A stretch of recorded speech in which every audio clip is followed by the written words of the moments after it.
In a world that glorifies hustle and non-stop workouts, doing nothing might actually be the key to better fitness. Sounds crazy, right? But science proves that rest and recovery are just as important as exercise itself. Your muscles grow, your body repairs, and your mind resets when you allow yourself to slow down. Overtraining can lead to fatigue, injuries, and even slower progress. So, could resting more actually make you stronger and healthier? Let's dive into the surprising benefits of doing nothing and why rest is the secret weapon for peak fitness. Today, we will talk about the surprising benefits of doing nothing, why rest is key to fitness. So before we get started, make sure to hit that like button, also subscribe to my channel. In our hustle-obsessed culture, where we track steps, count calories, and optimize every minute of our day, I'm about to tell you something revolutionary. Doing nothing might be the most productive thing you can do for your fitness goals. That's right. While we're all chasing faster times, heavier lifts, and longer workouts, science is revealing that the secret to peak performance might actually lie in doing less.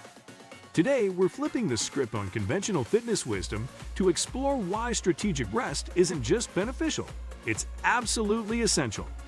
The science of recovery. When we think about getting stronger or fitter, we typically focus on the active part, the workouts themselves.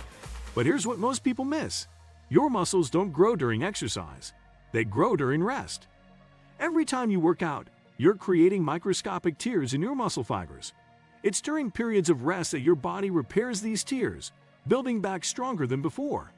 This process is called supercompensation, and without adequate recovery time, it simply can't happen effectively. Even more fascinating is what happens to your nervous system during rest. Intense training puts significant stress on your central nervous system, and without proper recovery, you can experience decreased coordination, slower reaction times, and reduced strength output, no matter how hard you train. Hormonally, overtraining without sufficient rest leads to elevated cortisol levels, your stress hormone, and decreased testosterone, creating a physiological environment that actually breaks down muscle rather than building it. The bottom line? That no pain, no gain mentality might be costing you gains rather than creating them. Mental benefits of rest days. The benefits of doing nothing extend far beyond just physical recovery. They're mental game changers too. Continuous training without breaks leads to decision fatigue in your workouts, meaning you're more likely to skip that final rep or cut your run short simply because your brain is exhausted. Rest days allow your motivation to recharge, helping you return to your workouts with renewed focus and intensity. There's also a psychological phenomenon called the repetition without repetition effect. When you take time away from a skill, your brain continues to work on it subconsciously, often leading to surprising improvements when you return. This is why many athletes report feeling suddenly stronger or more coordinated after a break. Additionally, strategic rest prevents workout burnout, that dreaded feeling of dread when you think about your next training session. By building intentional rest into your routine, you're not being lazy.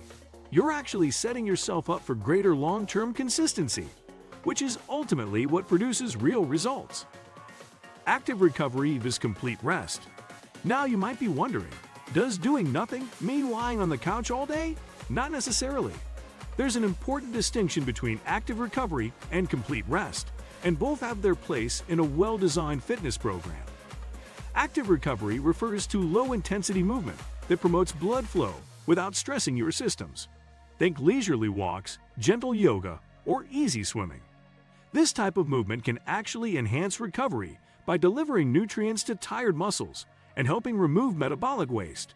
Complete rest, on the other hand, means exactly what it sounds like, taking a day, or sometimes several, where you do no structured exercise at all. The choice between these approaches depends on factors like your training intensity, age, and overall stress levels.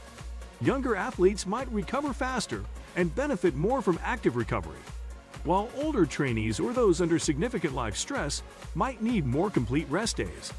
Even professional athletes typically take 1 to 2 full rest days per week. If they need it, chances are you do too. The key is listening to your body's signals rather than following. Your body is actually pretty good at telling you when it needs a break. We're just often not good at listening. Some clear signs you might need more rest include persistent muscle soreness that lasts more than 72 hours, decreased performance in consecutive workouts, irritability or mood swings, and trouble sleeping despite being physically tired.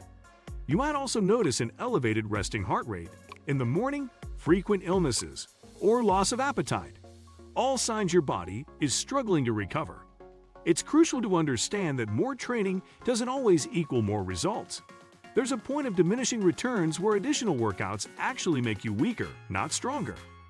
This is particularly true for endurance athletes, where the temptation to constantly add miles can lead to overtraining syndrome, a serious condition that can take months to recover from. The reality is that fitness improvements happen when work and rest are in balance, not when one dominates the other. Learning to recognize these signs and respond appropriately is what separates smart, sustainable athletes from those who constantly battle injuries and plateaus. Practical ways to incorporate rest. So how do you actually implement this in real life? First, schedule rest days just like you schedule workouts. They're not optional extras, they're essential components of your program. For most people, training 4 to 6 days per week. That means at least 1 to 2 full rest days. Second, consider periodizing your training with easier weeks every 3 to 6 weeks, where you significantly reduce volume and intensity. This allows for deeper recovery and prevents long-term burnout. Third, don't underestimate the power of simple restful activities. Reading, meditation, or even short naps can significantly enhance recovery. Fourth, prioritize sleep above all else. It's during deep sleep that your body releases growth hormone and does most of its repair work. Even if you can't add more rest days, adding just 30 to 60 minutes of sleep per night can dramatically improve recovery. Finally, remember that rest isn't just physical. Mental and emotional stress from work or relationships can also impact recovery. In a world that glorifies business and constant productivity, choosing to rest can feel like an act of rebellion. But when it comes to fitness, doing nothing isn't lazy. It's strategic. The strongest, fittest, most resilient athletes aren't those who train the most, but those who recover the smartest. By embracing rest as an essential part of your fitness journey, rather than an interruption to it, you'll likely find yourself making better progress with fewer injuries and more enjoyment along the way. What do you think of our video? Let me know in the comment section below. Before you go, please hit the like button and subscribe to my channel. Thanks for watching.